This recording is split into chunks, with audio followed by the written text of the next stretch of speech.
Hello everybody and welcome back to Robert's Reviews.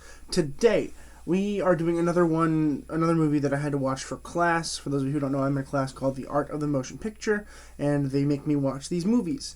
And so I had to watch this one, and I'm going to be honest with you, it's in French, so I have no idea how to pronounce the names, so I'm going to butcher the crap out of them. Ignore them, please. Please don't try to correct me. I know I'm wrong. I'm sorry. I apologize.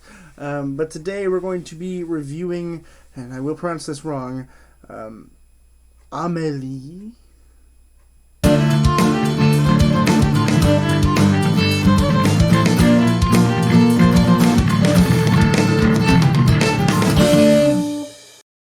Amélie was released in 2001. And it was written by Julien Laurent and directed by Jean-Pierre Jeunet, I think, is how you pronounce those names. I have no idea. I couldn't tell you, but that is my guess. That's my best guess. But I did watch it. I did watch the whole movie, and it's like 2 hours long. I don't even remember. It's like 2 hours long. I watched the first hour of it, and then I had to take a nap because. So I like movies with subtitles. I do. I love them. I loved the 3% on Netflix, and that came out. The first season, the second season wasn't great. But the first season was really cool, and it was all Spanish. However, I take that for granted because I do understand Spanish. While I can't speak it, I do understand it. It's a weird thing that I can do. I took Spanish for like 6 years. So I'm pretty good at understanding it. So I was able to complement that with what I was seeing, which was nice. But in terms of this, which is all French, I was very confused the whole movie. I had no idea.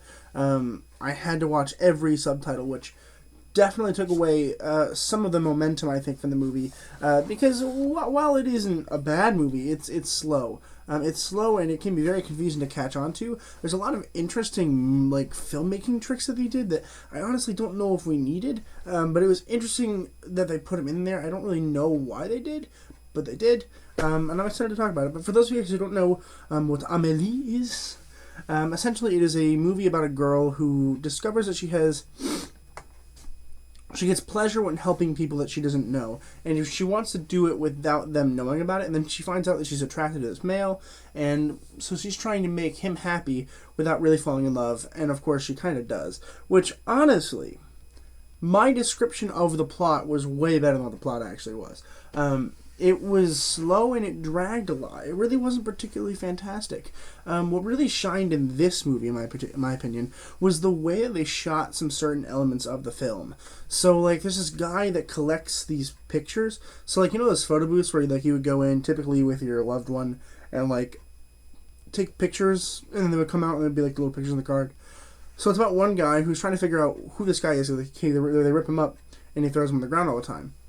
And then Amélie is like, okay, I'll figure that out for him, then he'll be happy.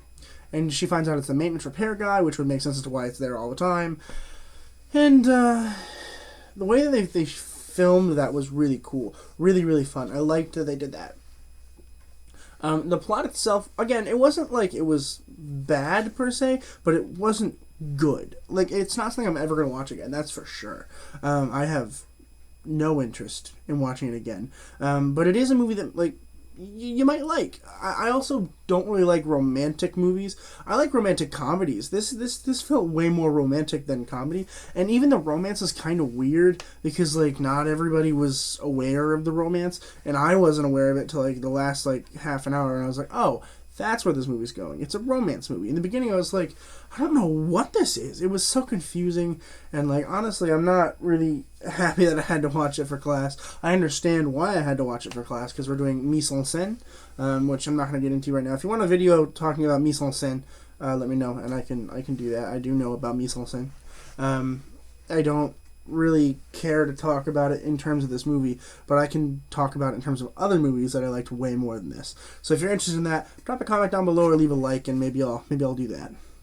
If you put it in the comments down below, I definitely will. But if you don't, then I might still do it anyway. We'll see. But let's go ahead and talk about the acting, I think, and then I'm going to wrap it up with talking about a few loose ends I think that the movie kind of made ambiguous on purpose. So first we have Audrey Tatau as Amélie. So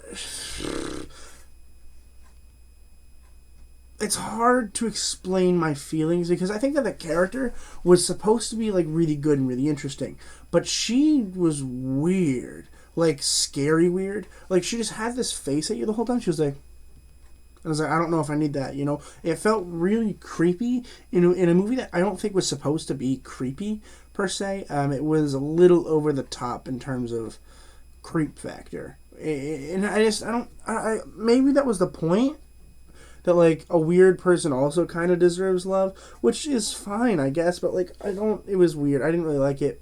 Her performance wasn't bad, I guess, although I guess it's really hard to determine performance based on dialogue, right? Because a lot of us determine, like, yeah, sure. Like, for instance, we like Vin Diesel as Groot, but all he says is, I am Groot. Like, it's similar in the fact that, like, dialogue has a lot to do with the acting, right?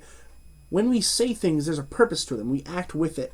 I was only able to really understand what she was doing after she had said the line. Because she would say the line, and then I'd read the subtitles, and then she would have already done the action that was supposed to go with what she was saying. Because while a lot of acting is reacting, you react while you're listening. You don't react afterwards. You don't want to be like, oh, hi, how are you? And be like, you want to say, oh, hi, how are you? Like, one combined thing. And I feel like there's a disconnect that happens a lot, and particularly with foreign movies, because we have to spend so much time reading these subtitles, right? Most of the time it's not a huge deal for me because I like subtitles. I read subtitles with every movie that I watch, but like most of the time I'm able to just like glance down to make sure that what I was hearing was correct. But with this one I had to read them. I had to like make sure I was getting it correct because I know I'm going to get quizzed on this at some point. This will come out probably this will definitely come out after we're done talking about the movie, so we'll find out. But interesting nonetheless how she was able to perform in a way that at least made me understand what the movie was supposed to do. If I didn't understand the dialogue at all, I still would be very confused, probably. I would think it's probably about a serial killer case, because we had that photograph picture thing, and I'd be like, oh, she's a killer, or he's a killer, and then she found out. That's what I would have thought. I would have been wrong, but that's what I would have thought. So it's really important that you do read the subtitles there. But I think overall, her performance is okay. I mean, it's hard to judge, really. I think I'm leaning towards the creepiness part of okay, because it was really awkward, but that's okay. Next we have Mathieu Casalzis as Nino. So Nino is like the boyfriend guy. He's an interesting character because like, he's kind of creepy because he collects ripped up photographs and pastes them into a notebook. And he tries to find them. That's kind of creepy to me. But then at the end, I'm like, I kind of like the guy. I don't really know why I like the guy, but I do. Like, it's weird. It's a weird thing. I can't really understand it. I can't put my brain to, like, what exactly I mean by that. But, like, I kind of like the guy. I like his mannerisms. I like how he speaks. I like how he treats the people he talks to. But, like, he's a creepy dude, right? Like, he keeps pictures. Just ripped up pictures. Who does that? That's weird. So it's like, I don't know how to feel about him. I think that was the point of the character, so good for Mr. Casalzis. But like, I don't know. I couldn't tell you. But overall, I think the acting. I'm only going to talk about those two because I can't really comment too much on the acting because I couldn't understand half the words that they're saying. But like, I think that for the most part is probably fine. Everything that I did get to like physically see with my eyeballs was fine. I didn't have any distractions. I think the special effects could have been turned down a little bit. There's this one part where she is like standing there and she gets sad, and to simulate the fact that she gets sad, she looks down at the camera like this. Right? That looks sad. Cool. As an audience member, if I do, like, you're gonna get that I'm sad, right? Like, you understand that? Okay. Well, they decided that they were gonna melt her into a water puddle and then disappear her in a romance movie that had nothing to do with magic or weird things like that. I don't know why. I don't know. I'll never know. But they did it, and it didn't look particularly good. It didn't look bad, but it didn't look very good. There were these times where, like, the lamps would, like, animate, and they would, like, talk to you. As much as I thought it was weird looking, I actually, like, kind of didn't hate it. My mouth is getting dry. For those of you who are curious, I drink seltzer water. I don't drink beer online. I have a variety of seltzers always nearby because I like to drink seltzer water. It's way healthier than soda, kids. Maybe I'll do a video on that. But still, I think overall the movie's fine. In French, in France, it's probably really good. But for me, who never took a French class, a French class, in my life, it's hard to follow. So keep that in mind if you do want to watch it. It is on a streaming platform. I can't remember which one it was. My mind is saying that it's CBS All Access. That doesn't feel right, but maybe it is CBS All Access. It's on a streaming service, so if you have streaming services, check it out if you like.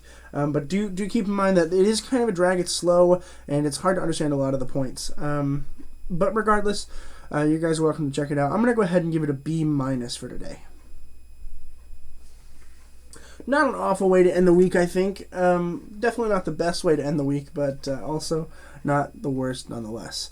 Next week coming up, we have Wonder Woman, Body of Lies, The Defenders Season 1, which is there only is one season, but whatever. The Big Short, and We Were Soldiers. Looks like next week Tom and Jerry comes out, so I'll be, theoretically speaking, also a movie Crisis, but I don't know if I'll be able to get access to that one. But if I have access to those, I know I'll have access to Tom and Jerry. There will be a review on that, so look forward to that. But I think that's going to do it for me today. I got to film 2 other videos for Burger Soup tonight. So, as always, keep watching movies and television, stay educated, and I'll see you guys in the next video.